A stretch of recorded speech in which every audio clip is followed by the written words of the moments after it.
उत्तराखंड किसान मोर्चा ने कृषि कानून विरोध और अन्य मांगों को लेकर बेल्डा गांव में किसान महापंचायत का आयोजन किया, जिसमें बड़ी संख्या में किसान शामिल हुए।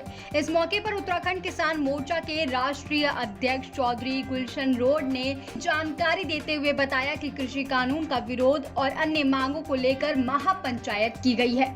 उन्होंने कहा कि हमारी मांग है कि गन्ने का मूल्य बढ़ाया जाए, इकबालपुर शुगर मिल से गन्ना भुगतान कराया जाए, साथ ही किसानों के यहां बिजली के छापे मारकर गलत तरीके से जुर्माना लगाया जा रहा है, जो बंद होना चाहिए। इसके साथ ही सीपीयू पुलिस को हरिद्वार से हटाने की भी मांग की।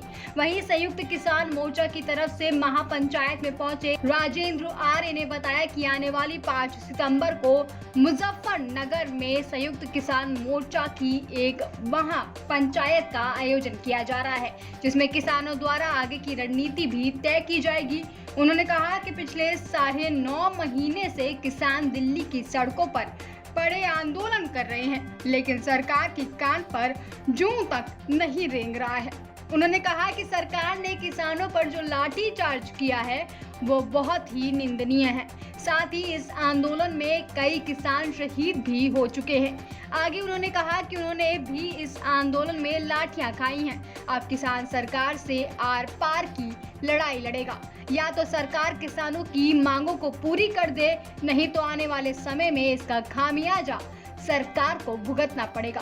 किसानों पर लाठीचार्ज हुआ है। आप देख सकते हैं मेरे बस्ताड़ा टोल पर करनाल में 28 तारीख को इस पिछले महीने की 28 तारीख को जो मुझे चोटें आई हैं, मेरी दोनों हाथों में फ्रैक्चर है, टांग में भी गंभीर चोटें हैं और 25-30 के करीब जगहों पर ऐसी चोटें लाठियों से जो मारी गई हैं। और एक किसान सुशील काजल के नाम से रायपुर जट्टान का जो गरौंडा विधानसभा में पड़ता है, वहाँ का एक शहीद हुआ है। हमने 7 तारीख को एक बहुत बड़ी रैली अनाज मंडी करनाल में रखी है और अनाज मंडी करनाल से हम इकट्ठा होकर और सचिवालय करनाल का सेक्टर 12 का अनिश्चितकालीन घेराव करेंगे और वो इन मांगों को लेकर किया जा रहा है। देखिए, अगर 5 तारीख को एक बड़ा फैसला, ऐतिहासिक फैसला, आर पार की लड़ाई का फैसला, जो पूरे देश की नज़रें जो मुजफ्फरनगर की महापंचायत पर है, संयुक्त किसान मोर्चा के सभी लीडर, 9 मेंबरी कमेटी मौके पर मौजूद रहेगी और एक बड़ा फैसला लिया जाएगा। अब हम रोज रोज अपने आदमी नहीं मरवाए जाते। हमारे 1000 के करीब आदमी इस आंदोलन में शहीद हो चुके हैं, सैकड़ों बार लाठियां चल चुकी हैं और हजारों लोग इसमें लाठियों में घायल हो चुके हैं। रोज रोज हम लाठी नहीं खा सकते। हम सरकार से आर पार की लड़ाई लड़ेंगे। जिन राज्यों में जो चुनाव है वहां हमारा संगठन हर जगह पहुंचेगा, हर गांव में पहुंचेगा। अगर सरकार 5 तारीख के बाद भी नहीं मानती, सरकार को सद्बुद्धि नहीं आती, तो कड़ा फैसला ले सकते हैं। अगर सरकार नहीं मानेगी तो भाजपा के पन्ना प्रमुखों के चक्रव्यूह को तोड़ेंगे किसान प्रमुख, शक्ति प्रमुख की रीढ़ तोड़ देगा किसान प्रमुख और चौकीदार को टक्कर देगा किसान और भाजपा नेताओं को कहीं का नहीं छोड़ेगा किसान। 5 तारीख के बाद हम 7 तारीख को करनाल में भी उत्तराखंड के हजारों लोग करनाल महापंचायत में पहुंचेंगे।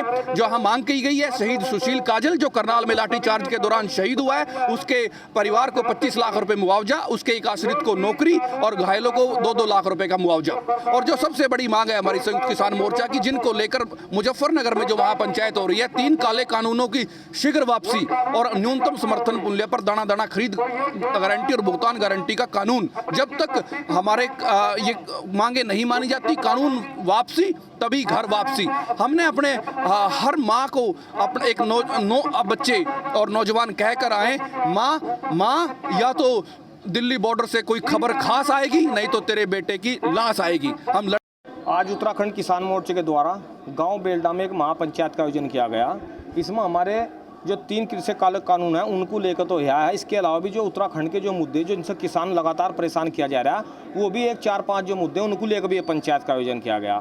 उसमें नंबर 1 बात तो यह है कि हमारे उत्तराखंड का जो गन्ने का जो रेट तय किया जाता है वो उत्तर प्रदेश के आधार पर किया जा रहा है लगातार, और ढुलाई का जो रेट है उत्तर प्रदेश में वो 8 रुपये 75 पैसे अधिकतम है और उससे कम भी है, 7 रुपये, 6 रुपये, 5 रुपये। और यहाँ पर हमारे साथ किराया ढुलाई का कट रहा है 11 रुपया। तो हमारा ये कहना है, जब उत्तर प्रदेश के आधार पर आप रेट तय करें तो ढुलाई का किराया भी उत्तर प्रदेश के आधार पर तय किया जाए।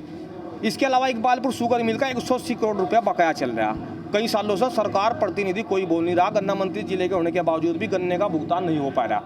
इसके अलावा जो हमारी समस्या, एक जो विजिलेंस की छापेमारी गांव किसान में देहात में गरीबों पर जबरदस्त तरीके से की जा रही है और गलत तरीके से की जा रही है। मौके पर अंदर देखते नहीं, कोई सबूत नहीं, कुछ नहीं, और बाहर से अर्जी फर्जी बैठकर बिजली दफ्तर में बैठ कर भर दो और किसानों का उससे भारी शोषण किया जा रहा है। उसको लेकर भी हमारा बहुत बड़ा आक्रोश देहात के लोगों में फैल रहा है। आप जो छापेमारी कर रहे हैं वो ईमानदारी से करो और उसके हमें सबूत दिखाएं, और अगर गलत है तो उसमें सुनवाई का कोई एक प्लेटफार्म होना चाहिए। उसका विजिलेंस की सुनवाई का कोई प्लेटफार्म तक भी उपलब्ध नहीं है। इसके अलावा हरिद्वार जिले में एक CPU बहुत बड़ा मुद्दा बन गया। आज की तारीख में CPU आपके देहात के गांव खेतों तक पैक खड़ी होगी। खेतों तक जो लोग, किसान के बच्चे, किसान खेतों तक जा रहे, उन्होंने घरों से निकलना उन्होंने बंद कर दिया। तो उसको लेकर CPU का भी हमारा ये कहना है, CPU को या तो आप थानों में एडजस्ट करो, और या जिस थाना क्षेत्र में CPU चेकिंग करी उसकी कमान उस थाना प्रभारी के हाथ में होनी चाहिए। पंचायत में कितनी संख्या में किसान? आज हजारों की संख्या में होंगे। अभी लोग लगातार आप पहुंचे, सुबह 10 बजे से आप देख रहे हैं, अभी आप देखोगे हजारों की संख्या में पूरे जिले से लगभग 150 गाँव के किसान आज बेलडा में पहुंच रहे। और इसके अलावा जो 3 कृषि काले कानून है, वो जो संयुक्त मोर्चा उसमें निर्णय लेगा उसका ही हम अनुपालन करेंगे, और 3 कृषि काले कानूनों का हम विरोध करते हैं, वो वापस होने चाहिए। 5 तारीख को जो महापंचायत हो रही है उसमें भाग लेंगे। आज यहाँ से आह्वान होगा किसानों के हजारों के बीच में कि हम हजारों की तादाद में 5 सितंबर की जो मुजफ्फरनगर की पंचायत है उसको सफल बनाने के लिए उत्तराखंड के किसान हजारों की संख्या में पहुंचेंगे। रुड़की से माय भारत के लिए प्रिंस शर्मा की रिपोर्ट।